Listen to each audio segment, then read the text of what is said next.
Почитувани гледачи, ви посакувам добре дојде во најновото издание на 24 за животот. Емисија која што многу често покрај тоа што дава дневни теми кои што ги обработуваме, да речеме досега само еднаш, исто така прави и серијал гостувања на одредени теми. Досега такиви серијали на гостување имаме за темата малолетничка правда, како и за темата од областа на стоматологијата. Денеска го имаме четвртото продолжение на серијалот гостувања за малолетничката правда. Наша гостинка во студиото е нашата гостинка веќе многу добро ја знаете, затоа што веќе четврти пат ни гостува овде во 24 за животот и зборуваме на темите за малолетничката правда. Досека ги обработувавме оние каде што се зборуваше за криминалот и малолетниците поврзани со педофилијата и сексуалното насилство. Исто така во една емисија зборувавме за подготвувањето на малолетниците како да се појават пред судот и за психолошкиот аспект на одењето на суд кај малолетниците и општо еден воведен дел кој што го имавме во малолетничката правда. Денешната тема која што ја разработуваме како четврто продолжение на серијалот гостувања со нашата гостинка, судиката за малолетници во пензија, госпоѓата Василка Божиновска, е наркоманијата и дрогата кај малолетниците. Добро утро, судијке, ви посакувам добре дојде. Благодарам. Малку ја одложивме оваа тема затоа што имавме проблеми со договарање одредени снимања и слично и не успеавме да ги направиме сепак затоа што има доста голем отпор од страна на одредени институции за кога станува збор конкретно за наркоманијата и дрогата кај малолетниците.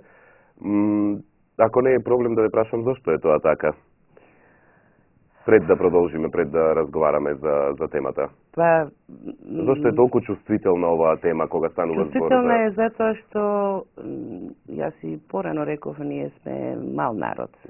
2 милиона и 100 или 200 нека се жители, од кои што повеќето се малолетници, а тие исто така треба да бидат под заштита на државата. Меѓутоа, институциите кои што се занимаваат со заштита на правата, слободите и здравјето на малолетниците, не секогаш се добро организирани во вакви ситуации кога имаме зависности.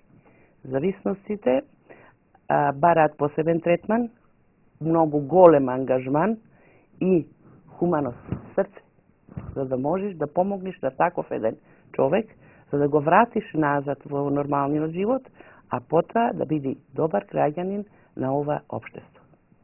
Затоа е отпорот, бидејќи парцијално се занимаваат со одредени проблеми и делумно дрогата и прогонот на дрогата се занимава судовите за малолетничка деликвенција, кога ќе биде сторител малолетник и одделот за лекување, да речеме, на дрогите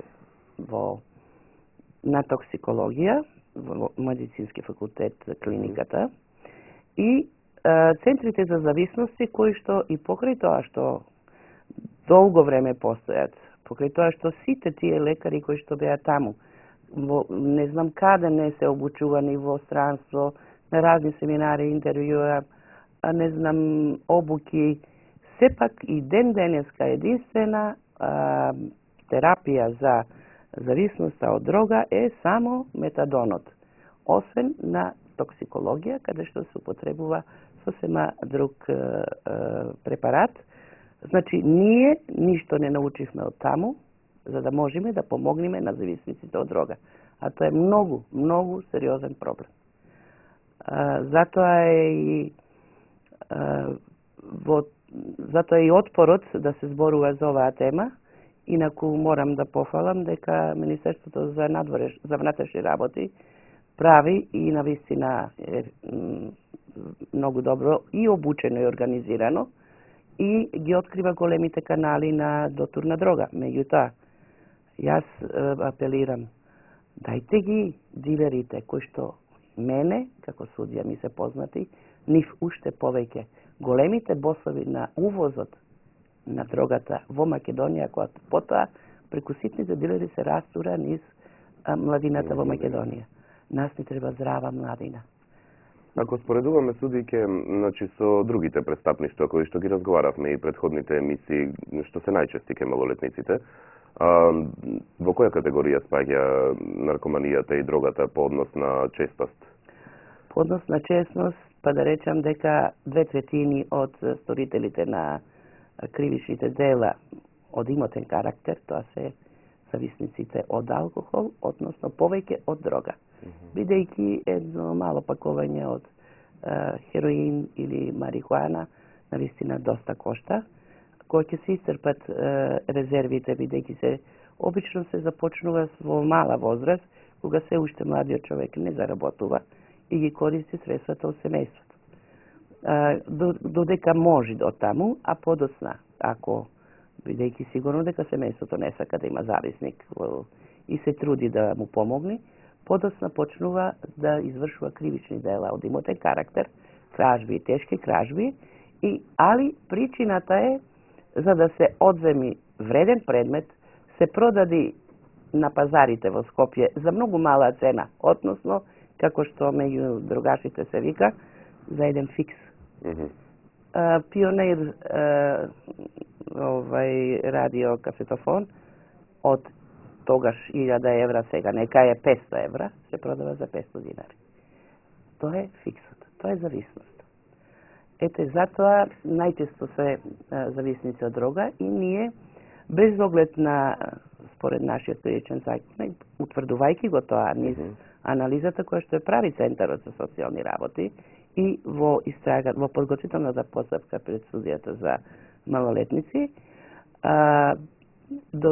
освен мерката за безбедност, освен воспитната мерка, како може да биде и главна казна, упатување во здравствена установа за лекување од зависностите. Таа може да биде од отворен тип и од затворен, ако е такво кривичното дело и личноста на малолетникот, каде што ако биде на слобода, не ќе може да се излекува.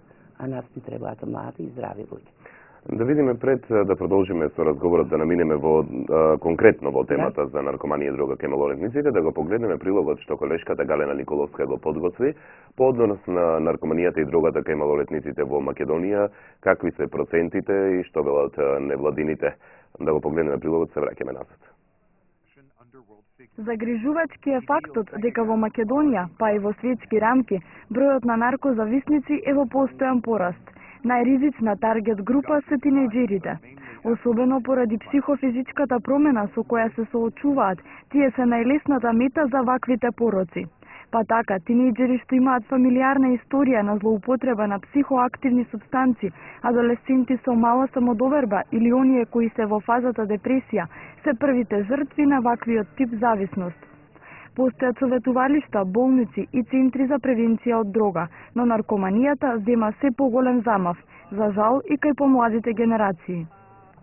Според минатогодишните истражувања направени од страна на невладината ХОПС, опции за здрав живот, дошле до фрапантни сознанија. Во Македонија се забележува растечки тренд на употребата на дрога меѓу малолетниците, најчесто меѓу 8 и 12 години, но највознемирувачки е податокот дека има и деца кои конзумираат наркотични средства уште од 5 годишна возраст. Сведоци сме на загрижувачки ситуации во кои деца питачи шетаат по скопските улици со кеси во рацете, вдишувајќи лепак. Важно е да се напомене дека најголем процент од овие деца се роми. Но поради недостигот од документи за лична идентификација, недостатокот на финансиски средства, како и поради сложените процедури за прием на третмани во болниците за лекување зависности од дроги, немаат регистрирано многу роми, што биле или се уште се на третман поради зависност од дрога. Според неофицијални податоци, само во Скопје има 20 регистрирани малолетници кои земаат дрога, но се претпоставува дека бројот е многу поголем доколку се земат предвид нерегистрираните лица. Од суштинско значење е прашањето каде треба да се згрижат овие деца.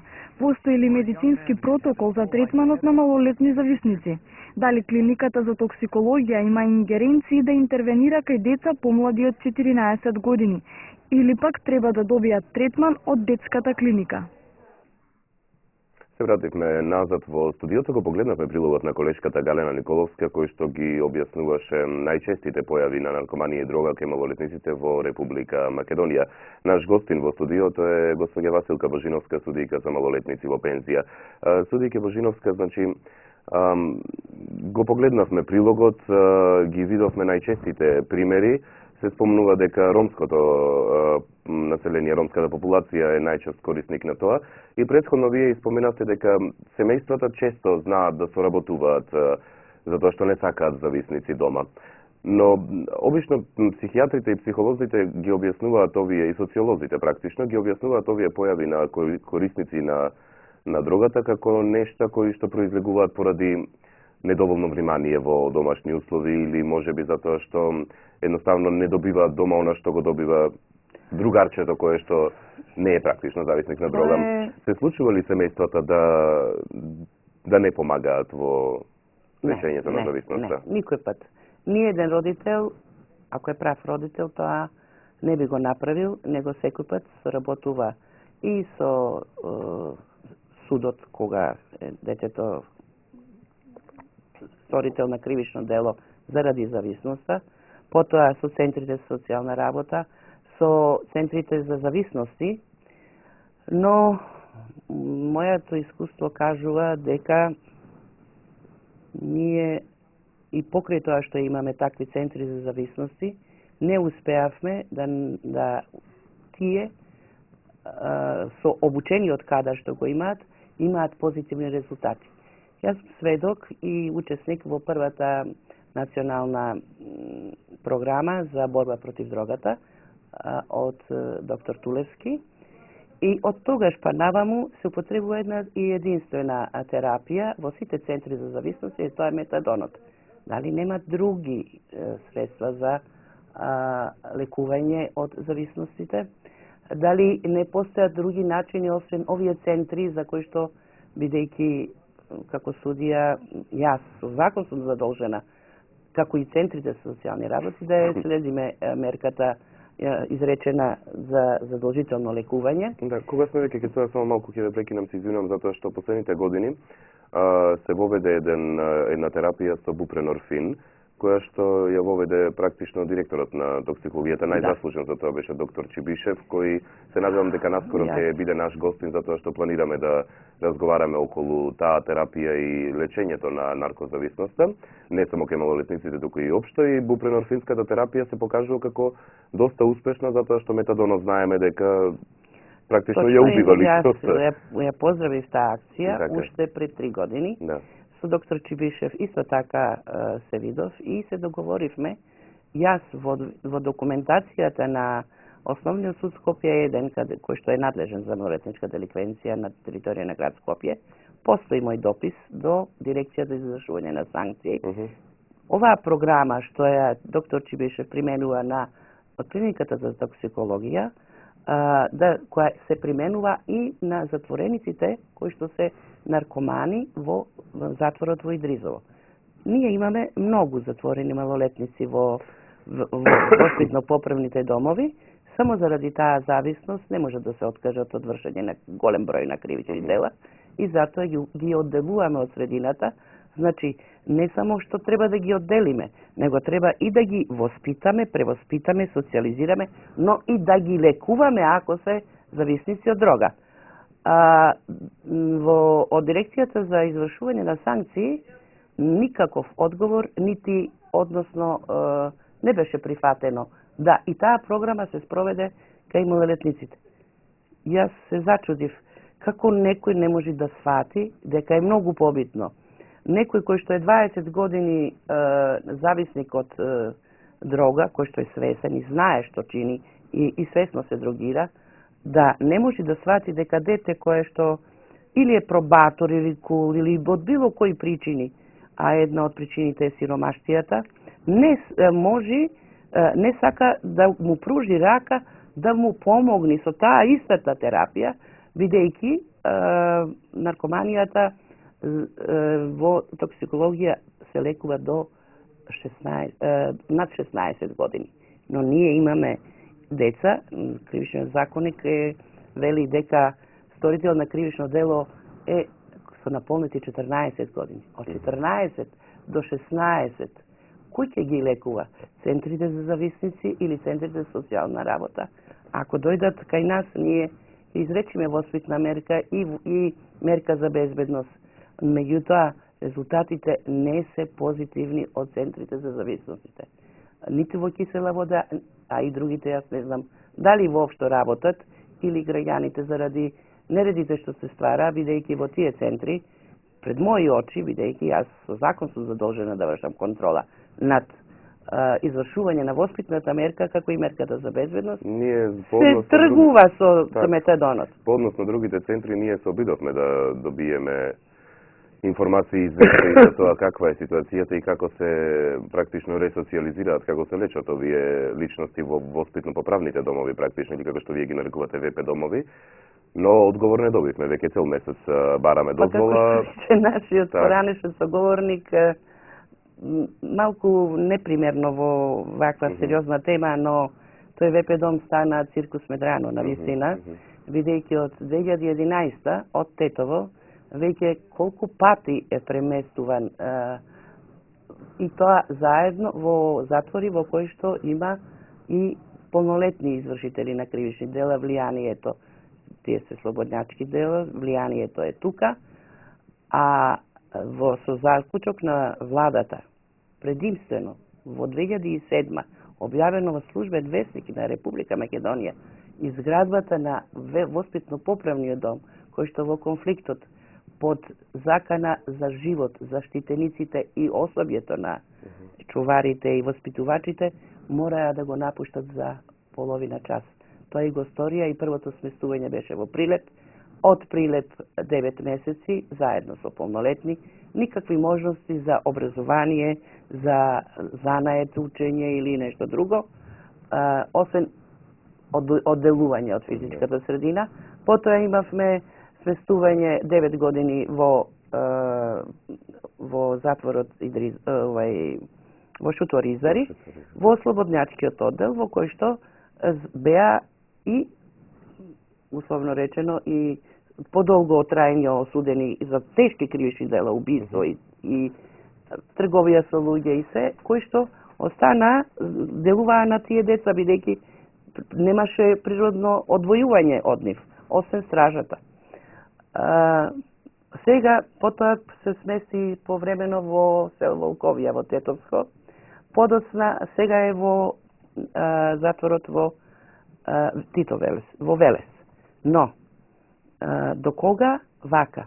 Во разговор со директорот на Воспитно-поправниот дом, тој ми напомна и кажа, што е вистина, можете да го контактирате, дека освен воспитната онаа функција што воспитувачите ја прават, никаква друга,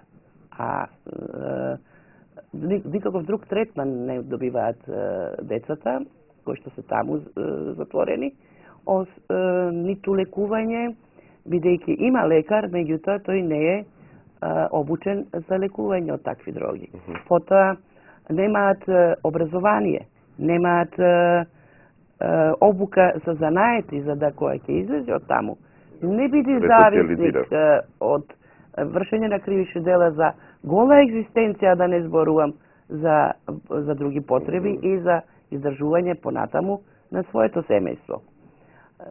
Затоа подитно, јас не знам зошто Министерството за правда, како и Дирекцијата за извршување на санкција, приоритетот кој што е кажан на заклучок на владата 2007 година, не го оствари до сега, а тоа е многу важно. Многу важно.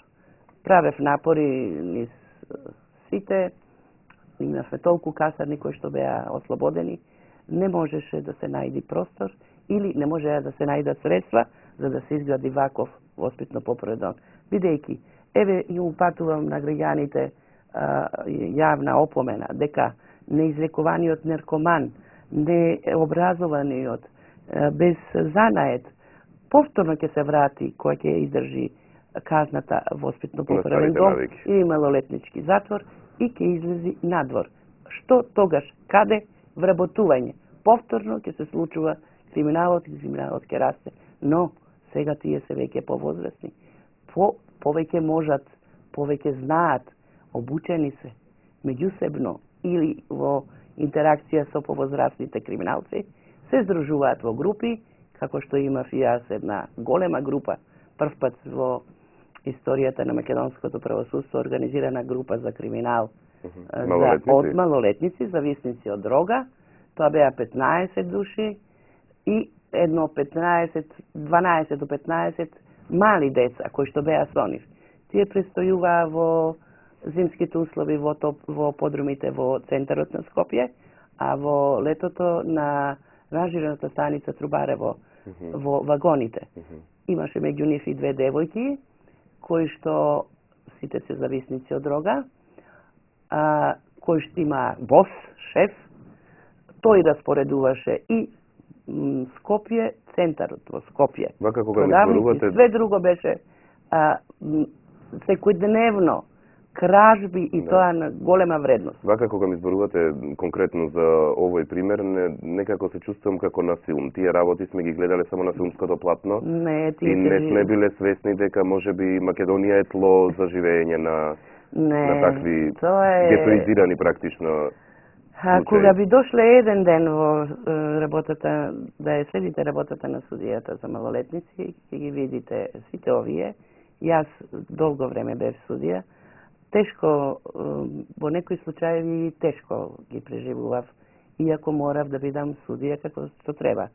Еве, например, се случува, има и дилање на дрога, сторител на кривично дело, продажба, тоа иначе е предвидено во член 215, во кој што има брат кој што вози мотор и паѓа, ја скршува кичмата.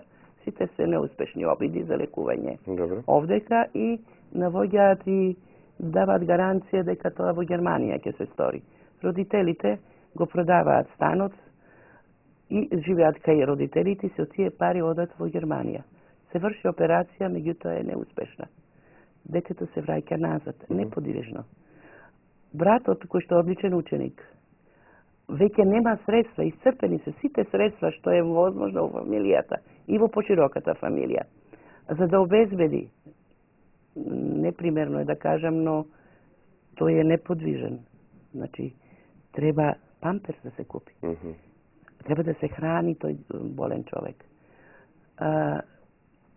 Се под влијание на дилери кои што следат такви случаи, го даваат за прв пат дрога, тој дава 300 евра и треба да ја продаде. Меѓутоа, нашиот оддел за наркотици при Министерството за внатрешни работи има високо обучени кадри. Тие се секој пат на терен. Успешно ли се справуваат со... Да, веднаш го препознаа, веднаш го фати. Кажете ми, бидете вие судија. Што ви одлучиле во овој случај? Не знаете дали... Јас сум сепак човек од крв и месо, јас сум мајка, жена, ме боли. Болката што ја имам, што можам да направам во тој случај? Отличен ученик, никој пат досега не дошол во сукоп со законот, му изрекол воспитна мерка од социјален орган, тој не беше зависник од дрога, но сторител на тешко кривично дело, за кое што се предвидува казна од 3 до 10 години. Имаме и поквалификувано, по-тежок облик во кој што, освен производство на наркотични дроги, психотропни субстанции и прекурсори, има кога се формира мрежа. Мрежата заради производство, а и заради продавање. Тогаш казните се од 3 години до 10 години.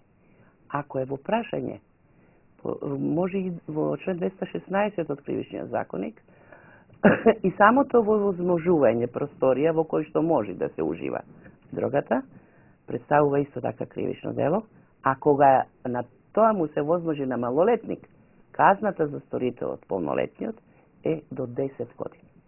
Значи, нашиот закон е соодветен со европските закони и затоа и казните се такви, како и што иначе ние како подписничка како членка на Обединетите нации, бидејќи ова тема за дрогите, најпрви е стара уште од 1919 година, кога во Шангај комисијата за опиум се состанува и донесува правила за заштита од злоупотребата на опиумите. Потоа 1912 година пактот на народите, претече на денешното Обединетите нации, донесува конвенција за заштита и контролирање на дрогите и на крајот во Виена, во Женева 61 година, 1961 година е донесена конвенција за следење, контрола и заштита од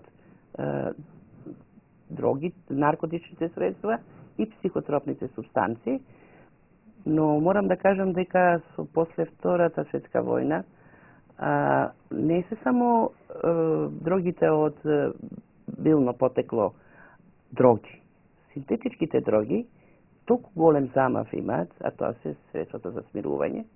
Тие се во голема количина произведуваат, достапни се и се купуваат како ЛСД, екстази. Кога веќе ги споменувате практично видовите дроги, во прирачникот што го донесовте вие, кој што е издаден од Министерството за внатрешни работи и Националната полиција на Франција со Република Франција во соработка, баш за Македонија ги гледам тоа дека конкретно има цени за опиумот, хероинот и екстазите. Да. Со тоа што за опиумот се вели дека цена во Македонија е 1000 евра за килограм, додека пак 15 евра за грам.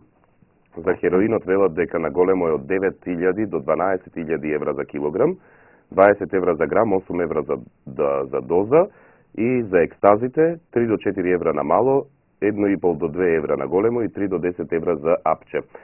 Кажете ми, овие средства кои што ги добиваат практично дилерите на дрога, се наоѓаат ли често заедно со дилерите сите тие пари кои што ги или им се губи трагата на парите? Ако јас како дилер сум добил задолжение од поголемиот дилер за толку пари, толку тоа треба да се продаде. Јас тие пари не му ги враќам. А остатокот кога ќе се прави акцијата за апсење практично на дилерите, значи дали им се наоѓаат и парите и доколку се најдат, каде би оделе тие пари? Тие доваѓаат, тие се одземаат во корист на државата. Заборев да кажам, сите средства, дали се тоа парични, дали е транспортното средство со кое што се превезува. Или па нешто каде дали е лабораторија, ние имавме пред 20 на години лабораторија во близина на Скопје. Нажалост, лекар беше еден од... Добро. Удобно цените. Сите тие средства се одзема. И заработката, и се она што ќе произлезе како дрога и дрогата што ќе се најди на лице место. Сето тоа се одзема. Министерството за внатрешни работи во соработка со Министерството за правда врши уништување на дрогата или дел дава во фармацевтските индустрии заради изработка на седативи, нели, така популарно речени, а другите се одземаат и во корист на државата, во буџетски средства на државата, кој што подосна. Дали ако е автомобил ќе го продаде на јавна продажба, па тие средства повторно одат. Сега, ако веќе имаме така, добро, и веќе имаме доволно, зошто дел да не се одвои за да се изгради тој воспитно поправен дом? Или комплетно тие што се запленети од таквите акции да се насочат кон изградба на лечење. Некако до сега, во 12 години, ние можевме да го изградиме овој воспитно поправен дом. А беше еден од најсовремените од тогашна Југославија и правен по европски стандарди. И имаше воредни успеси. И јас ги имам и ден-денеска штитениците од тој дом со кој контактирам. Тие ме бараат и ме наоѓаат и едноставно се благодарни заради тоа што биле таму и ми е пружена. Бидејќи кога првиот пат се сретнавме со лекарот, кажа, па јас не сум обучен за тоа. Докторе, и јас не бев обучена за судија за малолетници, но јас сум судија, а вие сте доктор. Ке се обучите. И тој на вистина се обучи и сега е лекар во Идризово, психијатар, примариус и така натаму. Добро, судејќи одиме... Значи, волја е потребна. Так. Одиме сега, значи, со изјавата на Меѓашим, кој што се однесува конкретно на темата за наркоманијата и дрогата.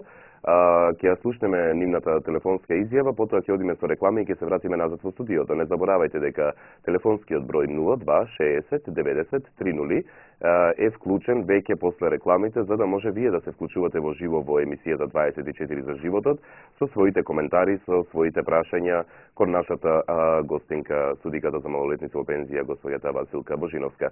Одиме со Меѓаши со рекламите и назад во студиото. Децата и младите кои се корисници на психотропните супстанции многу ретко го признаваат тоа како свој проблем и токму затоа не бараат помош и многу ретко се обраќаат на СОС телефонот за деца и млади.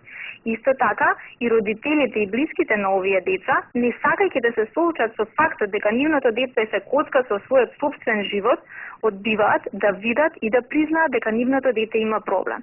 А со самото неприфаќање следи нереагирање и со тоа се дозволува детето се повеќе да пропаѓа во бездната. За жал, старосната граница на конзументи на опојни други и психотропни супстанции е се помала. Посебно кај децата од ромска националност, кои секојдневно се движат во централното градско подрачје во организирани групи составени од 4-5 па до 2-13 годишна возрастна деца, кои зашеметени и дезориентирани со кесиња со лепак во рацете, ја вршат својата секојдневна работа, односно питачат, Застрашувачки е фактот што оваа гледка не е нешто несекојдневно. Значи, а за сето тоа ништо не се превзема, или тоа што се превзема е само минимално и моментално, а не решение кое тимално ќе го разработи овој комплексен проблем со кој што се соочуваме. Децата и младите, кога ќе западнат во светот на дрогата, доведува до појава на деликвитно однесување кај нив, значи проследени со кражби, со бруталност и насилничко однесување, а исто така и до појава на проституција, значи сето ова, се што може да се искористи како начин за да се дојде до средства кои што потоа тие може да ги употребат за набавување и обезбедување на опојни дроги и психотропни супстанции. Практиката ни покажува дека на овие малетници кои ќе дојдат во кризна ситуација им се укажува само првична медицинска помош, наместо долгорочен третман кој што им е неопходен.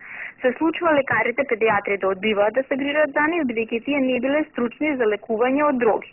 Уште поголем проблем со лекарите е тоа што во светот уште не е дефинирано според кој медицински протокол може да се третираат младите зависници.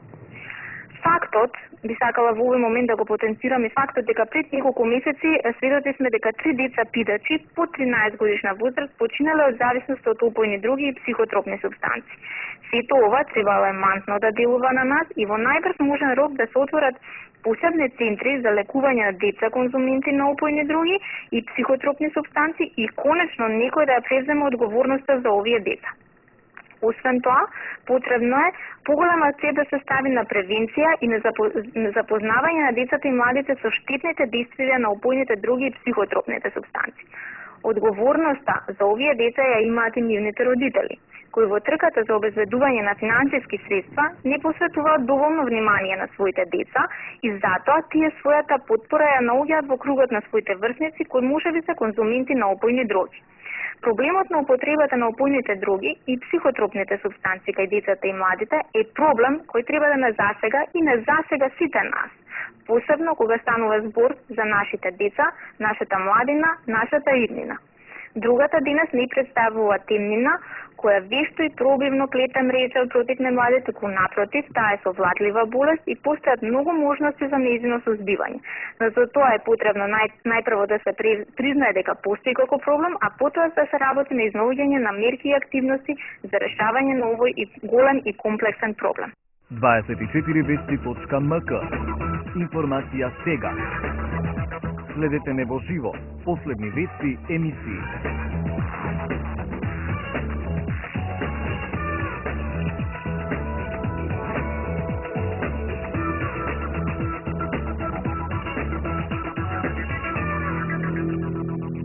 Телевизија 24 вести.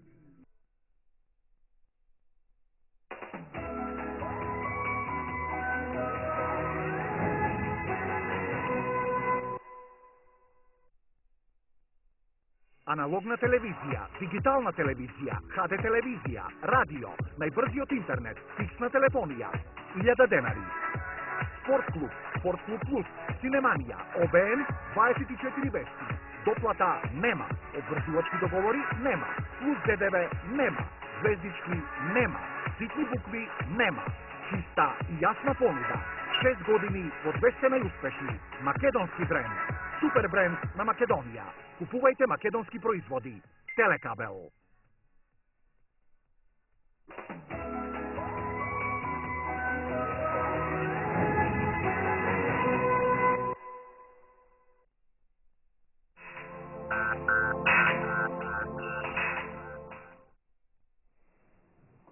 «24 за животот» емисија која што денеска се посветува на четвртото продолжение од серијалот Гостувања за малолетничката правда, а денеска разговараме за темата наркоманија и дрога кај малолетниците.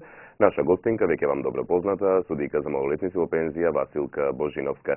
Веќе имаме гледачна линија на телефонскиот број 02 60 90 30, кој ни се јавува, повелете. Добар ден. Добар ден.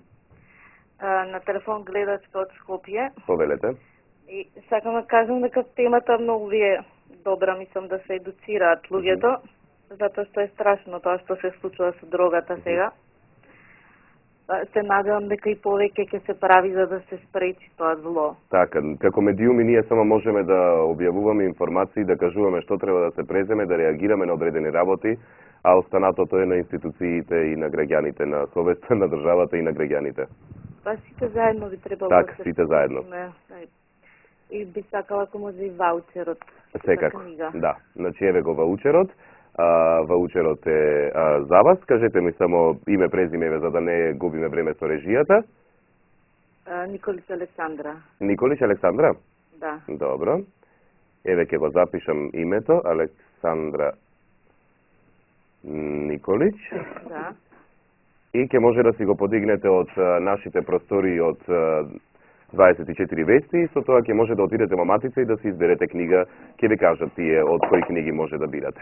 Добро, благодарам. Пријатно, убав ден за вас. Вас Пред да продолжиме со разговорот, само да кажам дека овие книги кои што ги гледате во нашето студио, тоа се монографии за одредени градови во Република Македонија, кои што книжевницата издавачка куќа Матица ги подари на 24 вести телевизија за да може да се украсуваат практично нашето студио, за да не биде многу штуро. Исто така, покрај монографијата за Скопје што веќе ја видовте, тука е монографијата за Крушево, за Macedоnia Life 24/7 или Македонија живо 24/7, со прекрасни 170 фотографии и Охрид за монографија на германски, практично и како туристички водичи се тие. Дали имаме гледачна линија? Да. Повелете. Ало? Да, ве слушам, повелете. Добар ден. Добар ден. Се јавувам од Штип. Повелете. Виолета Карагунова, односно Накова, школска другарка на Василка. Многу ја поздравувам и посакувам добро здравје. Хала. И сум воодушевена и од незиното зборување и од незиниот изглед. Благодарам. Емисијата доаѓа точно на време, кога многу е актуелно, неколку години наназад е актуелен овој проблем. Го прифаќам се она што таа го кажа предходно, па и она што го кажа представничката од Медјаши. Така. А јас лично како граѓанин и како претседател на граѓанска детска организација би го поставила следното прашање. Ајде.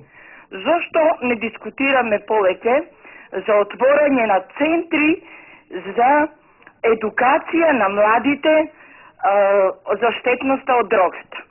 И во исто време тој центар би ги идентификувал таквите случаи. Ако овие центри ефикасно работат, тогаш ние не би имале потреба од отварање на други центри. Значи, сакам да кажам дека проблемот треба да се засече во коренот. И тие центри би им проектирале филмови на децата, би им зборувале за штетноста и последиците од дрогата и така натаму. Добро.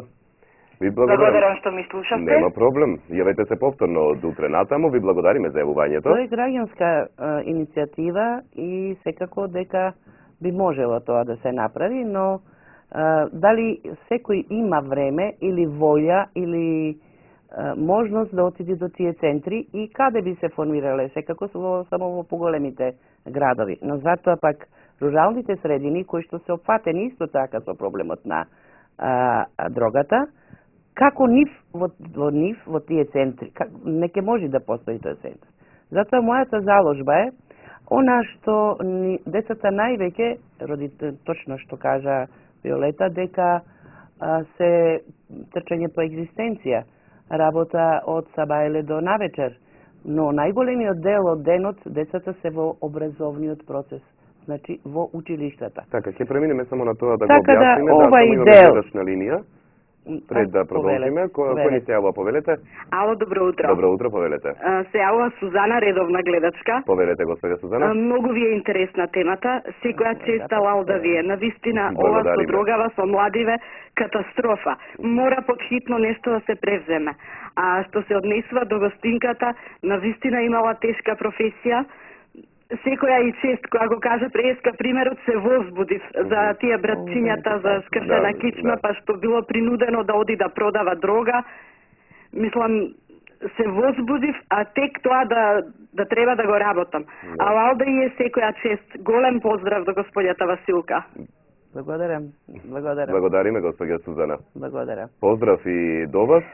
Зошто овие прирачници, значи практично јас веќе истакнав дел од содржината на прирачниците, практично прекурсори и прирачник за различни видови дроги. Зошто ова не е дистрибуирано во образовниот систем? Јас не би можела да кажам зошто, меѓутоа има надлежни во Министерството за правда, Министерството за внатрешни работи, потоа Министерството за образование и Министерството за здравство. Ако ние сакаме не кампањски, него постоен процес на едукација да направиме, тоа овие 4 министерства треба да направат заедничка програма и овие прирачници, како и други кои што тие сметаат дека се потребни, да бидат составен дел од еден неделен или еден месечен час за сите ученици, како што Виолета вика, со прикажување на филмови, објаснување од стручни лица, за да ја сознаат, бидејќи тие се мали, се уште не се завлегуваат во дрогата несвесно. Ние имаме за возрастните, кога вели јас сум под дејство на дрога, па затоа го направив тоа. Било кое дело. Во правната наука постои израз акционе либере ин кауза. Тоа е латински израз, што значи дека некој ослободува од виното, бидејќи тој самиот свесно се ставил во таа состојба, иако знаел дека може да направи било што. Имаме гледачна линија, кој ни се јавува, повелете. Ало, добар ден. Добар ден, повелете. Се јавам од Петреска Александра од Кичево. Повелете, Александра. Јас сум просветен работник и ја поддржувам вашата емисија. Благодариме. Сакам само да се надоврзам на гледачката која сакаше да ги малце промовира тие центри. Јас мислам дека тоа е убава работа да се случи не само во Скопје како мислам како град на Република како главен град на Република Македонија, него и во другите општини, провинцијски градови како што е да речеме Кичево, Бебар, особено овие западниот крај на Република Македонија. Добро. Сметате дека тоа не треба да биде централизирано само во Скопје? Не треба, да. Јас мислам дека и исти такви случаи се наоѓаат и во овие провинцијски градови и секако би требало да се најде начин, не само да може да речеме зависникот да патува во град Скопје, него да се има тука во овие провинцијски градови третман и начин на решавање на проблемот. Добро. Ви благодариме, господи Александра. Дали може да добием некој од вашите ваучери? Ваучери веќе дадовме еден за денеска, но јавете ни се повторно утре, ќе имаме ваучери, по еден дневно даваме. Добро, ви така ни одредија од Матица. Ви благодарам. Но поради големиот интерес јас ќе побарам одмор следната недела веќе да ни даваат по можеби 2 ваучера. Благодариме, поздрав до вас. За господјата што се јави сега, јас се противам на изразот провинција. Македонија е мала земја и нема провинција. Државата е една единствена, а институциите се едни единствени за цела територија. И према тоа секаде, како што ако се добро организираме, секаде ќе дојди обуката и опасно да знаат младите што е опасноста од дрогата, бидејќи кај нив предизвикува токсикоманија, односно ако се подолго време употребува или во поголеми дози, доведува до лудило и до смрт. Ниедна мајка, ниеден родител, јас во една година од предозирање ми почина сторители на кривични дела имотни, али зависници од дрога 7 души. Малолетници? Да, малолетници. Сега исто така се случуваат често пати смртни случаеви од предозираност. Значи, ние како општество, веќе јас мислам дека беше 2004 до 2006, ни сите училишта во Скопје имавме заедно со МВР едукација на наставничкиот кадар по однос на зависностите од дрога. Како сега одеднаш ништо не е важно, дрогата се шири, никој не превзема никакви конкретни мерки, освен програмата на доктор Чибишев, која што е во затворот во Идризово. Но центрите кои што беа во кисела вода не се под ничија контрола. Кој ги контролира и на кој начин се извршува таа терапија? Колку е таа успешна? Ако не чини, што треба да промениме? Или да ги затвориме, да отвориме нови? Јас, например, имаме таа е семејна терапија.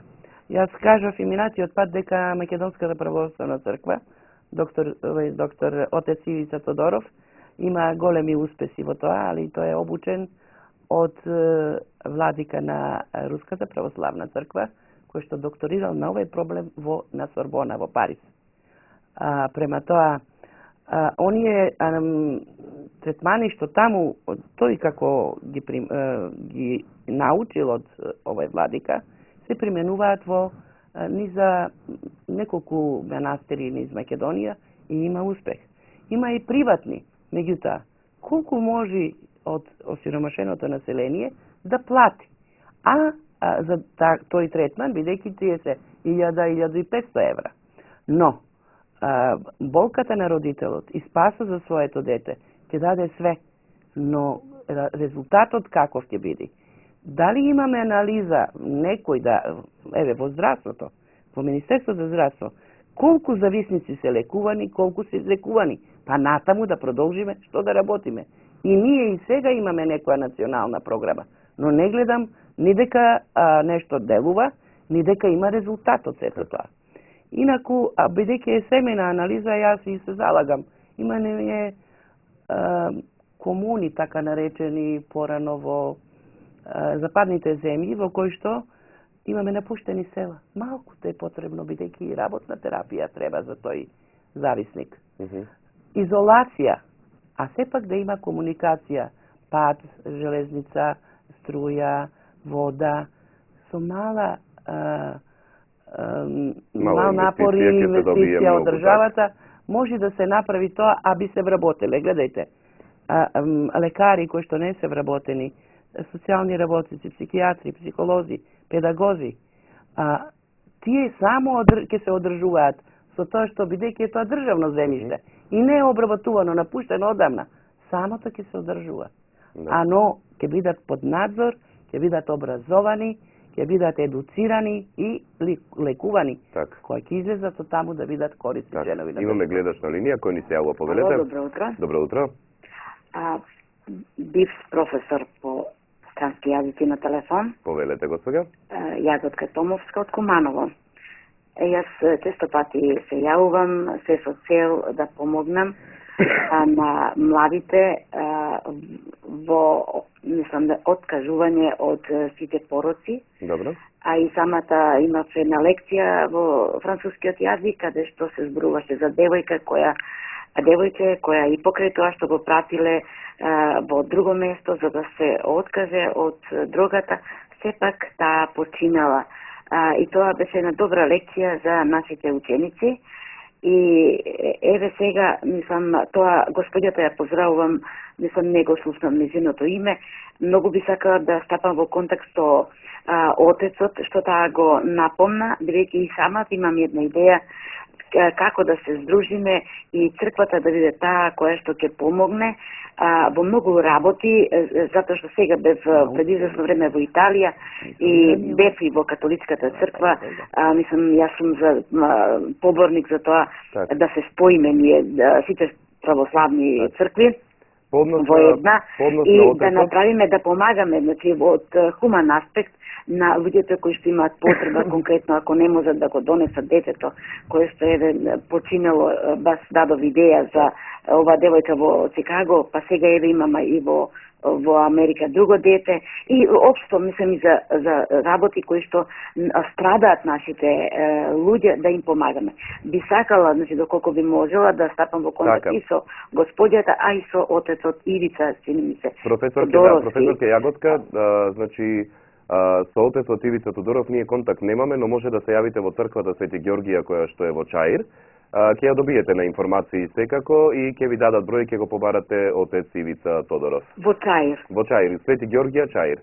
Добро, многу ви благодарам и ви благодариме за зајавувањето, професорка Јаготка.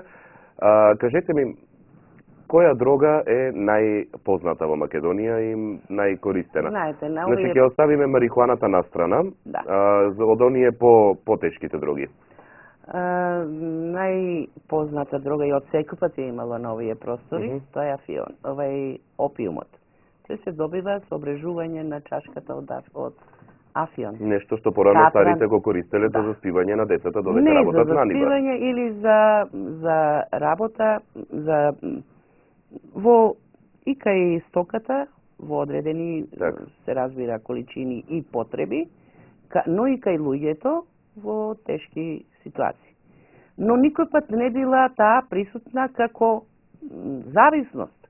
Била само во моментот кога е било најпотребно да се употреби. Меѓутоа, од ден денеска се произведува афион, но тоа е под строг надзор на државата. Производителот на афион, тоа е Радовишко, Струмичко, Поднебје, каде што е повеќе сончево, е обврзан да склучи договор со фармацевтска фирма или со Министерството за здравство. Строго е контролирано производството и собирот на катранот, кој што се употребува во медицински стварки. По однос на опиумот? По опиумот, тој може да биде сиров, како опиум, морфин и дериватите. Дериватите се хероин, кодеин и дионин. Хероинот е исто така, значи од афионот се добива, а се продава и е многу чест на нашите простори, бидејќи се продава во прашкаста материја, се користи орално, со шмркање и со инектирање. Да, затоа што се вели кој стигнал до хероин, готово со него. Па зборуваме затоа треба навреме, уште од мали нозе, да се зборува. Затоа што има одредени стадиуми по кои што одат наркозависниците практично, почнувајќи со лесни дроги, па со таблети и стигнува оние кои што стигнале до хероин, веќе им немат спас. Зависноста, како и во алкохолизмот, како и во комарот, исто така, тоа е болест. А во нашиот здравствен систем, наркоманијата не е зависност која не е болест, него е болест. И затоа државата, институциите на државата се должни да овозможат лекување, особито на младите, на младината, децата, бидејќи според моите сознанија, иако се оперира со поим дека од Министерството за внатрешни работи од 12 години имаме зависници, не. Меѓа ќе ви кажа од 5, јас ви кажувам од 9, али регистриран од 9 години. Другата се била во училиштата, значи повторно се навраќаме во просторот во кој што младите најчесто и најдолго се задржуваат. Таму каде што се образуваат за сите и се спремаат за животот и сите опасности што следуваат. Значи, педагозите, наставниците, наставниот кадар имаат огромна улога во превенцијата против дрогите. Затоа, повторно ќе кажам, мора овие прирачници да се дистрибуираат. Ние во Министерството за внатрешни работи имаме оддел за превенција. И со нив, колку пати ние сме оделе и правеле едукација на наставничкиот кадар, за да тие го пренесат потоа на децата. Дали има анализа, дали е тоа направено или не е направено? Кои се успесите? Еве, гледаме како е тоа. Значи, повторно треба сите институции во државава, на кои што им е важно да имаме здраво население, да имаме здраво поколение, да пружиме сите едни на други рака, за да можеме да се бориме против ова зло. Бидејќи ние, без оглед на нашата кодификација, што ја имаме по однос на дрогата, ние сме и членка на Обединетите нации. Нас не обврзува конвенцијата која што сме ја подпишале. Бидејќи таму има посебни оддели, мислам, комисија за комисија, фонд за следење од опасноста од дрогите и сите полиции во светот се поврзани во борбата против наркотиците, бидејќи тоа представува големо човечко зло на целата планета. Да, имаме слушано повестите многу често како се фатени наркосинџири, да речеме, по одредени држави, се одма се наоѓа поврзаноста кој од босовите од каде. Така, госпоѓа Жиновска, само пред да привршиме со емисијата, да ги потсетам нашите гледачи, значи тука наши пријатели на 24 за животот, веќе спомнав, тука е книжарницата и издавачка куќа Матица, која што веќе од вчера секој ден подарува по еден ваучер, на кој што ние ви го пишуваме името и презимето и вие со тој ваучер одите до книжарницата Матица, каде што ќе си одберете една книга од таму. Само да кажам дека просто и продолжување на акцијата, кампањата книга во секој дом, февруари и март, акција 1+1, односно доколку купите една книга, си земате уште една гратис, има 500 наслови на книги од по 100 денари. Останатите пријатели на 24 за животот се Драмскиот театар, каде вечерва се игра представата Фани Мани од Реј Кунија, режија на Коле Ангеловски, потоа Македонскиот народен театар Центар, представата 4.42 Психоза од Сара Кейн, режија Ѓорги Јолевски, и киното Милениум, најмрачниот час, понеделник до петок од 17:30 и 22:30, тајниот живот на кухните помошнички понеделник до недела 20 часот, има петите понеделник и петок 13:15. Театарот за деца и младенци во четврток ја игра својата представа Зрното грашак и принцезата во 19 часот. За крај само сакам да ве прашам едно прашање и ќе затвориме емисијата. Значи, сте ги прашале ли оние кои што сте ги суделе, малолетни престапници или наркозависници, зошто се подвргнале под дрогата? Секој пат. И кој бил најчестиот одговор? Па, видите, некој пат тие помалите велат дека виделе од постарите, па тоа било кул. Сакал да проба, пробатор, и се навлекол, некој се откажал. Меѓутоа, ако веќе започнал со дрогата, почнува, како што реков, со оние джепарацот што се дава, па подосна со одземање на предмети од дома. Во абстиненцијалните кризи, во подоснежната фаза, имаме обиди за физичка пресметка со родителите, до обид за убиство. Но веќе тоа е алармантно и тоа дошло како случај пред мене.